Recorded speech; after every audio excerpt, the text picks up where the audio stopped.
Okay, so I just said that we did do some formatting before, so I'm just reviewing that here. So formatting the displayed time can be formatted differently as we want using the format object string function. So the object is what you want to be formatted, and then you use kind of one of these to or use this kind of stuff uh, to make it formatted in the way you want. So to format a time, use the following characters. So remember that H was display in a 12-hour system, and HH was display in a 12-hour system with always with two digits, and so on. We had these different uh, possible format characters, and then here we used it. So we took time value of now, so we're just getting the time of now, not the date, and we formatted it with this kind of formatting, and we're using the format function. And we didn't do that for this one, and we did it over here using Japanese. So we did look at this before, and now we're going to continue with our lecture 4.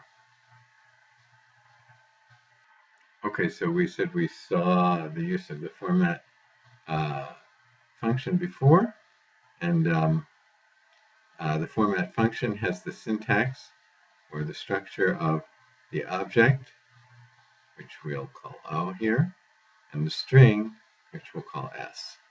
So format takes two parameters, an object, for example, some data, which is to be formatted, a string, which specifies the desired format. When formatting currency, on the other hand, you can use this function, which is a little different. Format currency function can be used, and if you don't put any string on there, it's going to use the operating system's currency symbol. Okay, and you can change that in the control panel. Okay, so we have the format like this, and we have format currency as well. So setting up numerical data formatting. So here's some format characters for setting up a custom format. So we want to do something like maybe this versus this 25%, or maybe we want this number, or maybe we want it formatted this way. Maybe we want to write this number, and so on, currency, and so on. So here are how we can do it. But so, for example, if you want just to display 0, you'd use this and this. This is the value, and this is the type of formatting. Here's the value for 321. If you use this formatting, you'll get a 0 at the beginning. If you use this formatting, you won't get the 0 at the beginning. If you want to format this as percentage with 1 decimal point, put percentage here, and you get something like this. If you want to format this like this, that means you're going to have a 0 at the end. You can do it like this. If you want to have a decimal points at the end, 2 decimal places at the end, you can do it like this. This you can do like this. Okay, let's take a look at these. So if you have the 0, the digit 0, we're not talking about the value here, the number we're trying to format, but the format character. If you use a 0 like we did here, here, or here, if you use a 0 like that, it's a digit placeholder. So, the digit placeholder, it displays 1 digit in this slot. So we will definitely get, when we do 0 here, we're definitely going to get a 0 at the beginning. We're definitely going to get a digit at the beginning. We're definitely going to display 4 digits. Okay?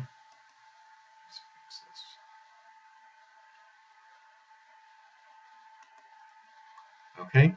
And if we use this, on the other hand, it displays 1 digit or nothing if the data has no digit there. So here, if we just do this, then since it's 0, it's not going to have any display. If we do this, then there are 3 digits here, so those 3 will be displayed, but this one won't because there was nothing there. Comma is just a separator used to separate, but you can use this in the format string, used to separate hundreds from thousands, etc.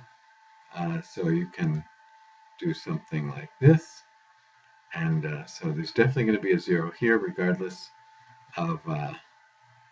There's definitely going to be a digit here, regardless of anything else. But we're going to have. We can also put a comma in like this. Okay, and decimal point, same kind of thing. And here, this is scientific format. The number is displayed in scientific format, and E is inserted between the number and its exponent. A plus or minus sign is inserted appropriately for plus or minus exponents. So here,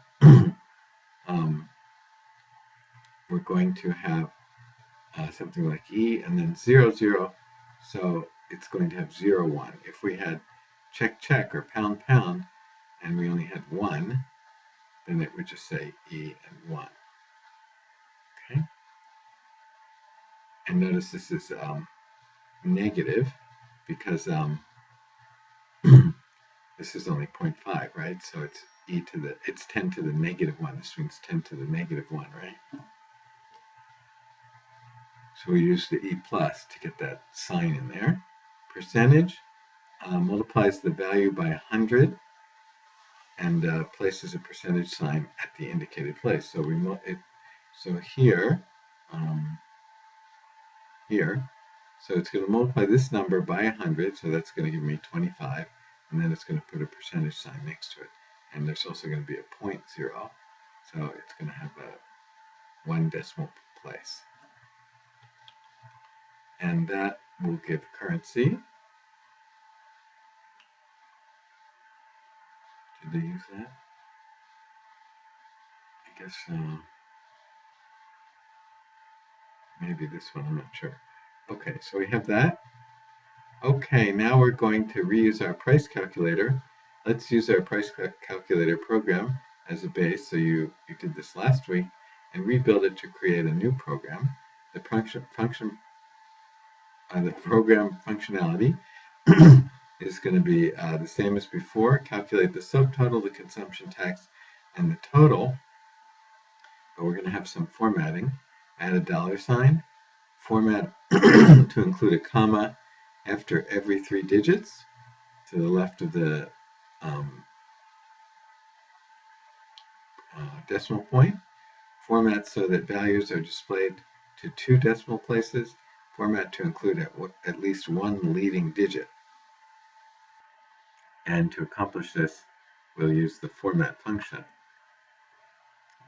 So here is the result that we want. And so here's the code. So you can add this code. So you can stop this video and then add the code. And then in the next video, we'll talk about the body mass index calculator.